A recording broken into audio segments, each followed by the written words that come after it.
Welcome back, everybody. This Week in America online, thisweekinamerica.us. Our guest on today's This Week in America, Raymond Floodgate, has spent over 35 years of study in order to gain a better understanding of why we really are here, why we come to Earth. Basically, his book, As It Is, deals with the meaning of life. The discoveries unfold as you read the pages of his book. You find out why you are sent to Earth and the reason you have not one life, but many. As It Is will guide you and give you an understanding that will leave no doubt about the place you have in this universe. Raymond was in his early 20s when he realized that there was much more to life than society was offering, so he took it upon himself to find the truth about why we are in this world. After studying various religions, he was led towards meditation as well as contemplation, through which he gained a better understanding of why we need to be on the earth. Now he teaches students this newfound knowledge, and through his energy healing practice, he teaches the importance of life force energy. From the UK, Raymond Floodgate, the author of As It Is our guest on This Week in America. Raymond, welcome to the program. It's great to have you with us.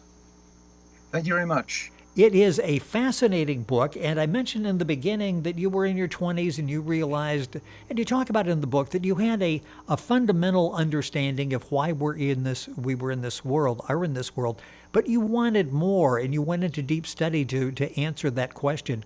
What motivated you to look for a deeper meaning? So many people just sort of take it at face value and go on with their lives. What was it that made you want to find out more? I didn't want to die, basically. I think I was afraid of death.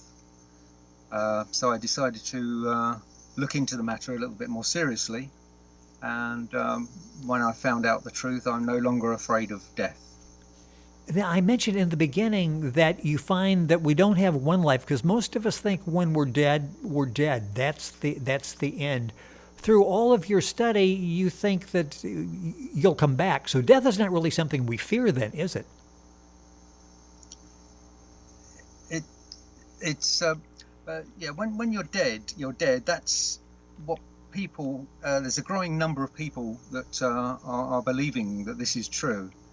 There would be no point to life if you came here, and most of the time people suffer on this world. They don't have a good time all the time. There would be no point to coming to this world if when you die, everything you suffered for is not going to matter at all. Right. You know, you're going to be dead. I realized that wasn't the case. Even logically, you can say that if you die, if you don't get another life, there'd be no point to the first life that you lived here.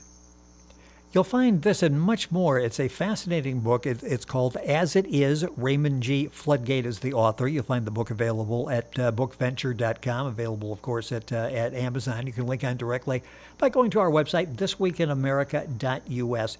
You talk in the book As It Is. This is basically 35 years of study, and I get the impression that study is probably continuing. Is every day sort of a new learning experience for you? Yes, absolutely. I haven't stopped learning, and since I finished this book, I've learned so much more, which I've put down in my next book. It's when we come here to learn, the learning just continues, and there's one lifetime is not enough time to learn everything that there is to learn, and this actually goes on for a number of lifetimes. Sort of a continuation then of trying to answer those questions. You used meditation and contemplation techniques and ask a number of questions to get further insights. Talk about the role of meditation. In fact, you've got breathing and meditation equals relaxation. Talk about the importance of all of those and helping us understand some of these questions. Yes, okay.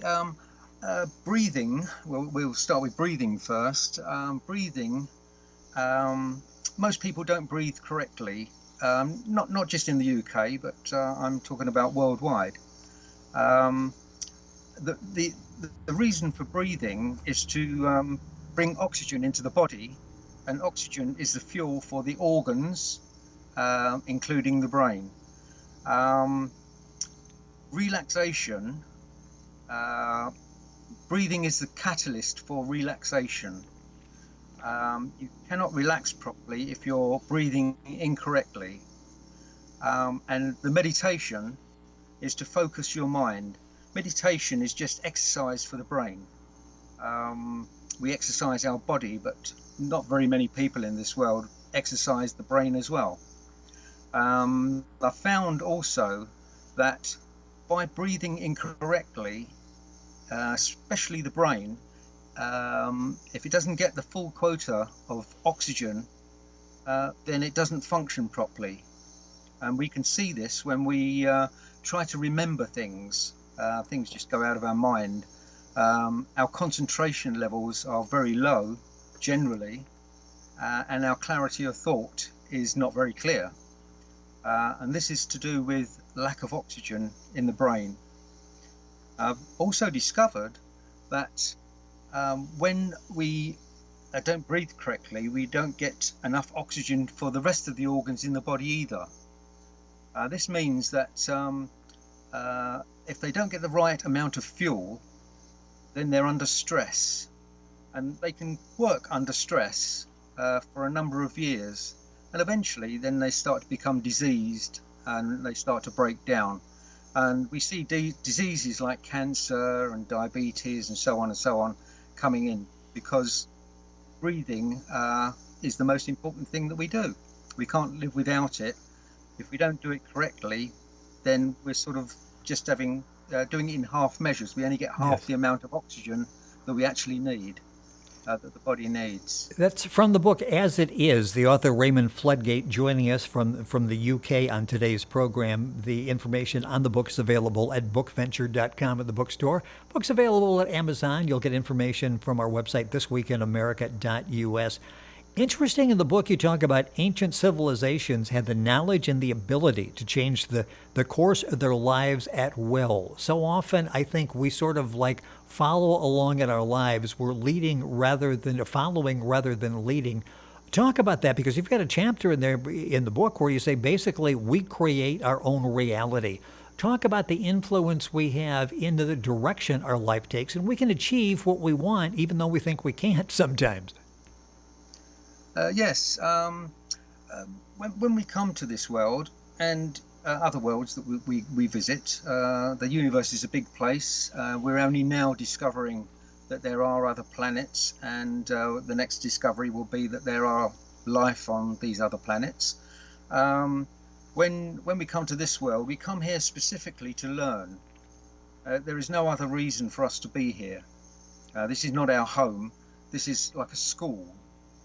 I'll give you an example. Just say, for instance, that you came here to learn what it's like to be poor, financially poor, and ill for a lot of your life. Now, these are lessons, sort of lessons that we come here for. Now, if you're born into a poor family, then you're getting a head start. You will learn what it's like to be poor from a very early age.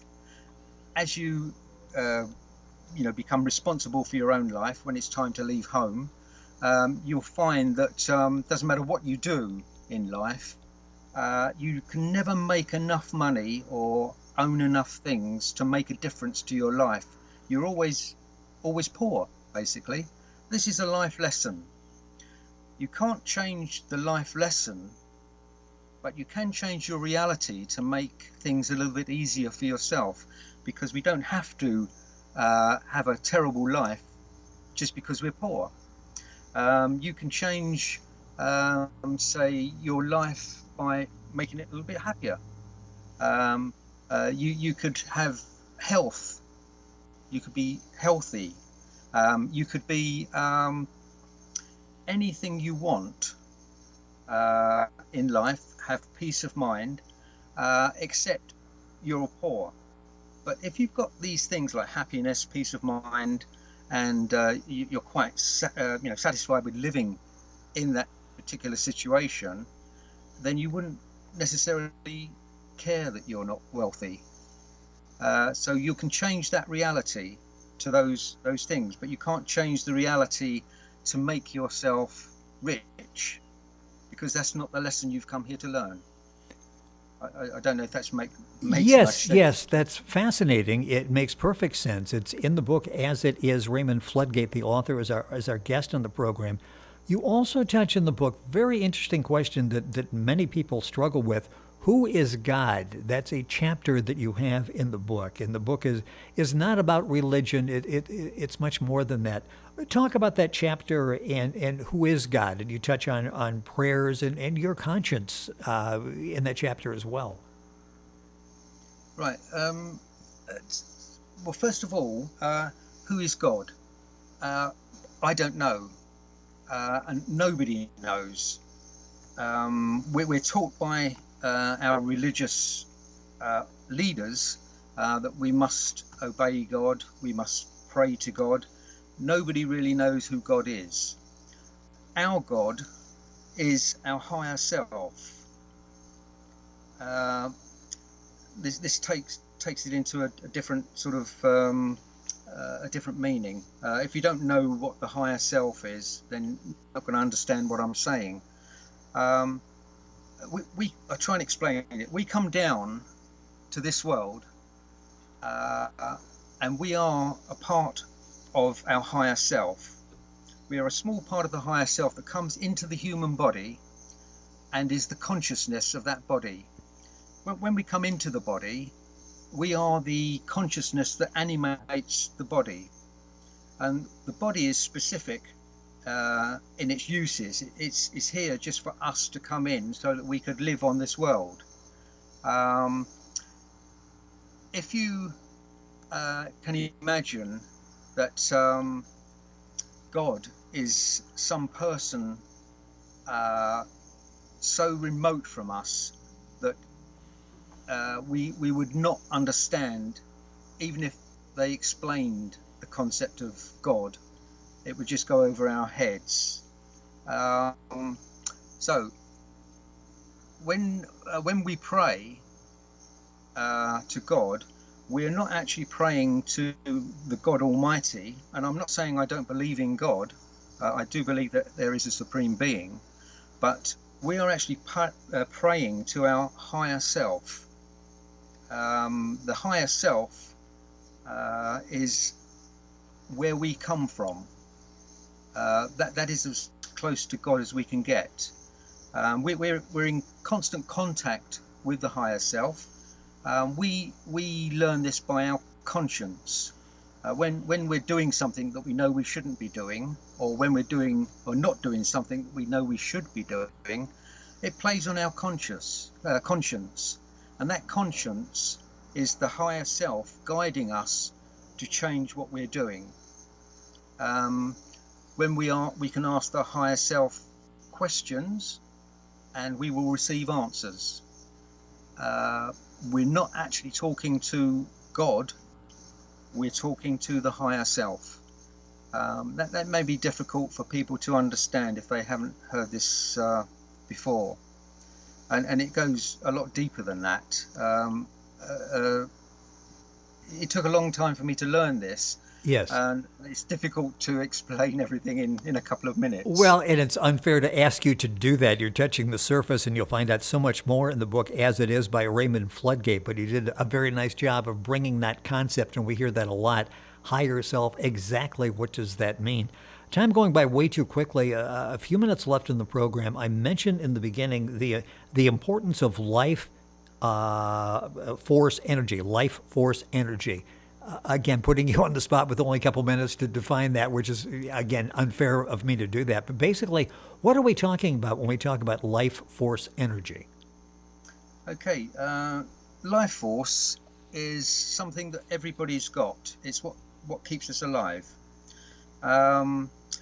We might know life force energy a little bit better as chi. I don't know if you've heard the Oh, term of yes. chi. Yes. Yeah, right. We've got chi in our body. Everybody's got chi in the body. Because of the lifestyle that we live, everybody's rushing around, everything is quite frantic. We're under a lot of stress most of the time. The chi levels in our body generally are quite low. The body uses chi to heal itself. We have a self-healing body, and it uses the chi to heal the ailments and the injuries that we get. For instance, if you go if you break your arm, you go to the hospital. They would, straighten it, and they would put a plaster on there for about 6 to 8 weeks, and they'd say, come back and we'll take it off then. When you go away, the body starts to heal using chi. It starts to knit the bones together. This is what chi does. Without chi, we would be dead. Simple as that. You can cultivate chi in your body by doing certain exercises. And I do talk about exercises a lot when I'm talking to people. Most people consider exercises to be, jumping up and down, running, Yes. that sort of thing, weightlifting and so on. They're the wrong kind of exercises. For about 20 odd years now, I've been a teacher of Tai Chi and also Qigong. And I teach people how they can cultivate more chi in their body. When they do this, they're less likely to become ill, because the body is a self-healing unit, using the chi to heal itself. We get chi from our food, but unfortunately, a lot of the food most people eat today is processed food. They haven't got enough time to cook or anything, so they just warm it up in the microwave. Exactly, yes. Yeah, this doesn't contain any chi. This food, it's dead food. Vegetables, fruit, nuts, seeds, that sort of thing, they contain the large portion of chi when they're eaten fresh.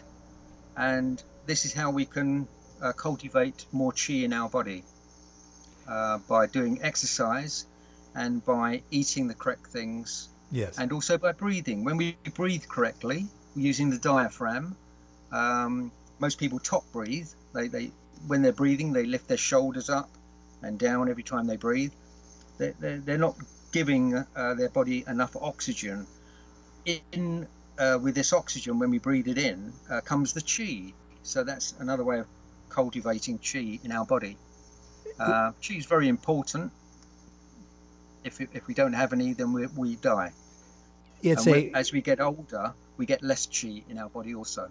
I'm taking notes and talking about that part of it there. As we get older with less chi, and I need to keep that in mind. We sort of end where we started in talking about breathing. Something simple as breathing, if done properly, can increase the quality of your life. It's a fascinating book. As it is, the author is Raymond Floodgate. The book's available at bookventure.com in the bookstore. Available at Amazon. Raymond's website, and you can link on by going to our website, thisweekinamerica.us, is life2, the number 2, thefull.co.uk. That will be active again here very shortly. The book is available wherever books are sold. Basically, you'll find more information at Bookventure. Raymond, a pleasure. I wish we had more time. So much great life-altering information you've got in the book as it is. Thank you so much for being with us on the program. Lovely being on the program. Thank you very much. You're welcome. Once again, the book, As It Is, Raymond Floodgate, our guest on the program. Information at bookventure.com as well as Amazon. And, of course, go to our website, thisweekinamerica.us. Back on today's program after these messages.